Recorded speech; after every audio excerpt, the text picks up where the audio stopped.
Good morning and welcome. Thank you, that was beautiful.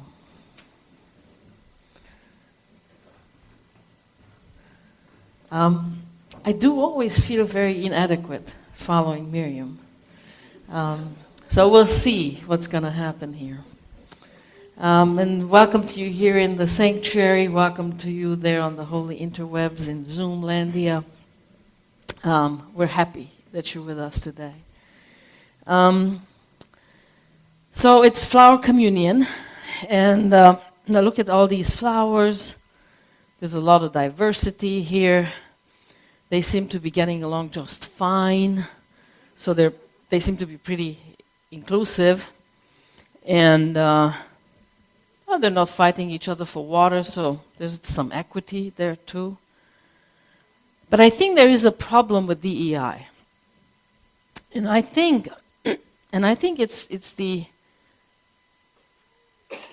we get stuck at the very first letter, diversity, and then we think we need to diversify.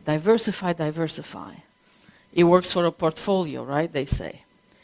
So we think that we should diversify our communities, and then we find ways to bring in people of diverse backgrounds, only to see them leave. Why do they leave? Because we don't focus, we get stuck on the D and don't focus too much enough on the E and the I, the inclusivity and on the equity. And so then the diversity can't take a hold in the soil, the ground that we create. So I'm going to also take you back, way back. The 1932 Olympics were held in Los Angeles, and there was an issue. Well, racism was rampant in this country, and nations around the world, in the spirit of equity, in the spirit of fairness — Olympic is all about fairness — they wanted to boycott the 1932 Olympics. Also, there was an incident in Alabama on a train, and 9 boys, black boys, ended up unjustly accused. And so nations around the world demanded that these boys be freed, or else. So there were issues with the 1932 Olympics. But then, the 1936 Olympics were held in where? In Munich, Germany. Oh boy, how about issues there? By then, Herr Hitler had become the chancellor, and right away, he began discrimination against the Jews. Jews couldn't own businesses, couldn't go to public pools, couldn't go to theaters, couldn't socialize with the Germans, with the Aryans, even had to go shopping at different hours. There were the Jew hours when they could go shopping for groceries and whatnot. So discrimination had already begun in earnest, and now the 1936 Olympics are coming on. And here in this country, there was a strong Jewish community, and they protested. They said no self-respecting Jew should participate in the 1936 Olympics, and furthermore, really, the countries shouldn't send their athletes to a country that is so openly discriminating against a minority. So there was an issue, right? And the one member of the IOC, Charles Hitchcock, the last name, should have written on my hand. I should have. It'll come to me. He was a graduate of Yale, and he was a sprinter. And he was very married into money. His wife's family owned the Hathaway of the Hathaway Berkshire. So they owned the Hathaway, and then they created the Berkshire, and then later they sold it to a young businessman. We all know who that is. So he comes from old money, big money. At one point he said, "I stand before you, the happiest man you have ever seen in your life. I have lived the happiest life you have ever seen in your life." So he was a sprinter. In fact, he claimed that he invented the crouching start. You know how sprinters crouch when they start? Now there's controversy around it. It is possible that he may not have invented it, but he definitely claims that he invented it. He was a very social person, very connected to presidents, people who mattered in society, you know, just had a wonderful life and wrote books on stained glass and just had this charmed life. In his 69 years, he crossed the ocean 90 times, so he traveled a lot. He was appointed to the IOC, the International Olympic Committee. And so as part of the US representation, and he wants to make sure that the US is represented at the Munich Olympics. But there is this nagging Jewish question. So in 1933, he sits down he meets with a delegation of Germans who also represent the Olympic delegation, and there's some Belgians, and it's an international delegation, but a lot of them are from Germany, and they have a conversation, and he pushes for the admission of Jewish athletes in the Olympics. And the Germans say, no, only Aryans can compete. There's no place for Jews in here. And then he said, you know, there is all this fairness. We believe in fairness. We, as participating countries, for sure will include Jews, because that is fairness. That's how we interpret fairness. So we want to include Jews, and we think that in that same spirit, also to prove to the world that you're not as bad as they say you are, you should include Jews. So eventually, the German delegation agrees. Fine, they will include Jews. So he comes home a hero. And he tells the US, oh, Jews have never had a better friend than me. I am their best friend, and we got what we wanted. Jews get to participate in the Olympics. In 1935, Herr Hitler says, yeah, no Jews. I don't care what that was about, what that conversation was about. There's no Jews.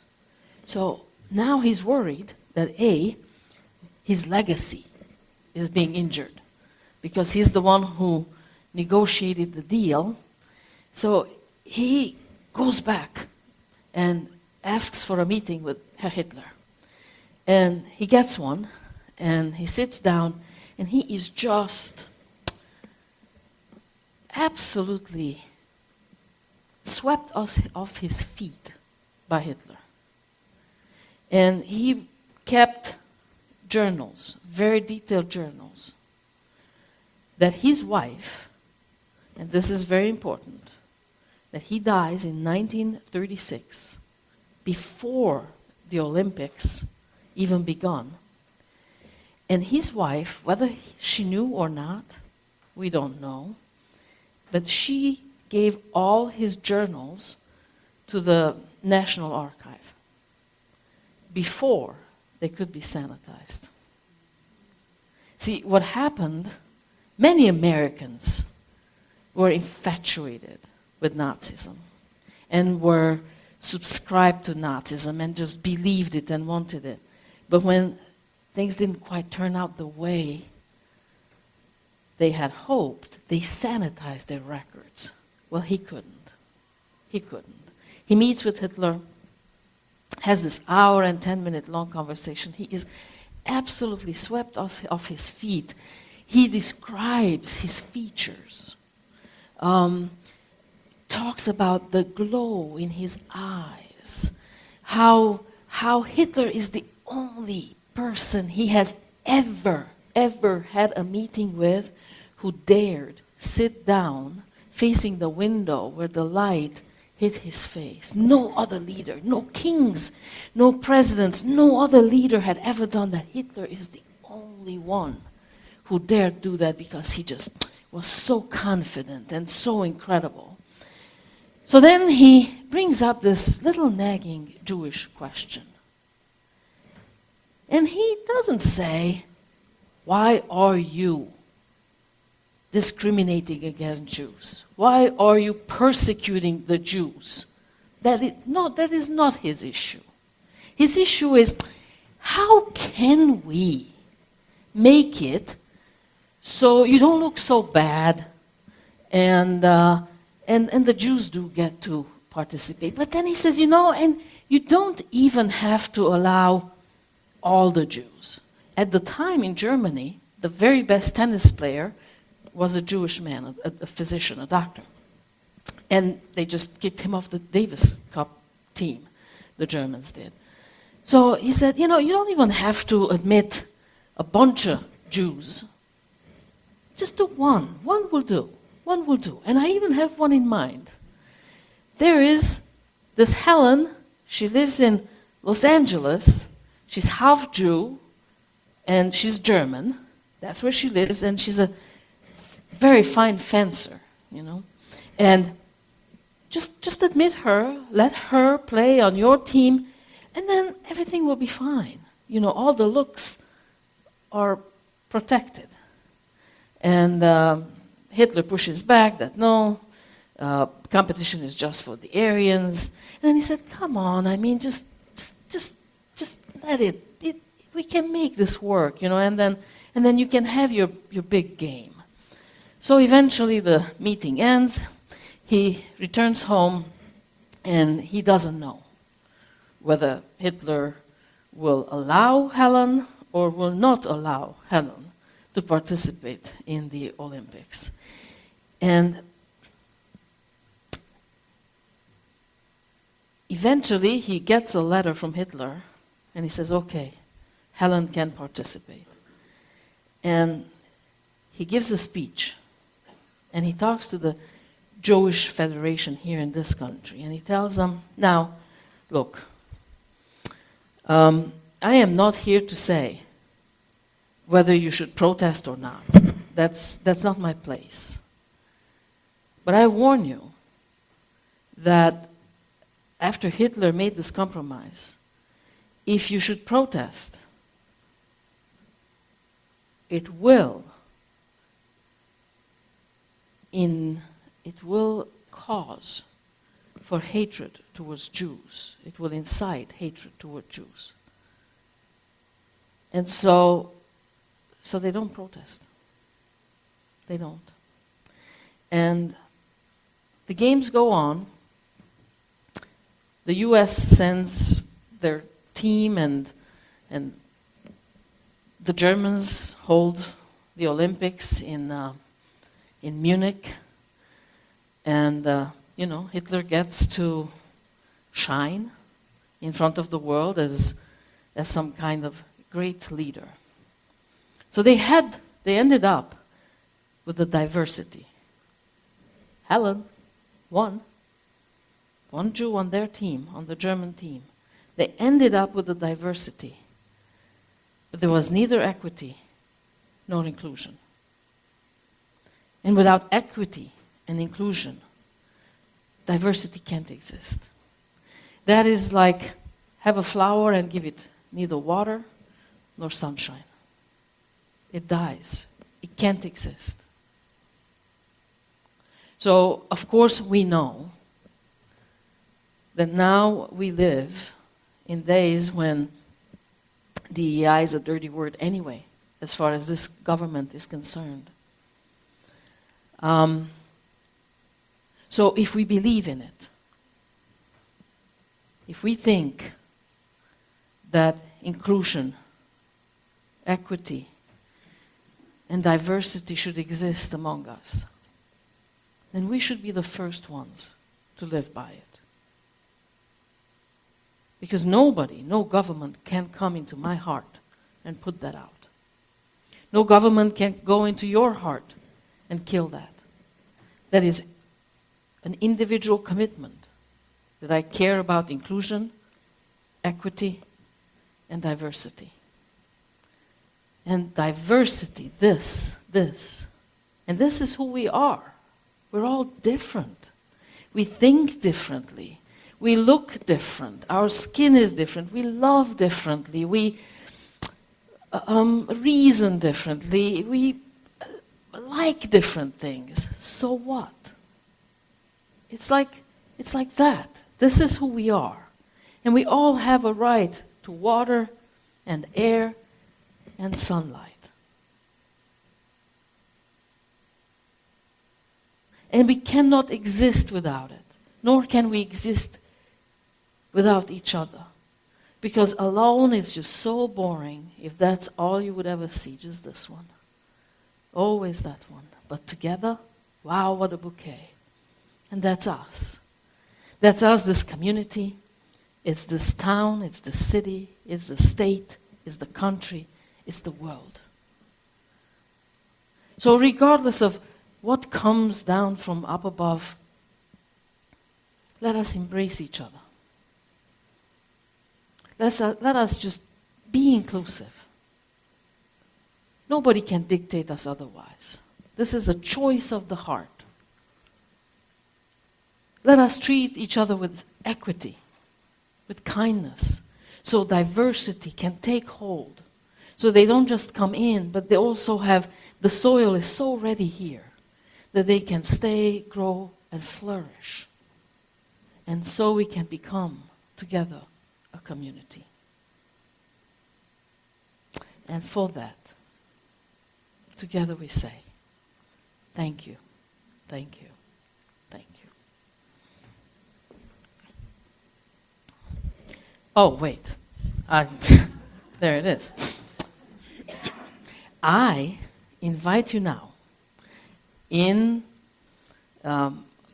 is our tradition that we come and we select a flower from here, one that we did not bring, because that's what it is. When we leave here, after we've been together, we leave a little bit different.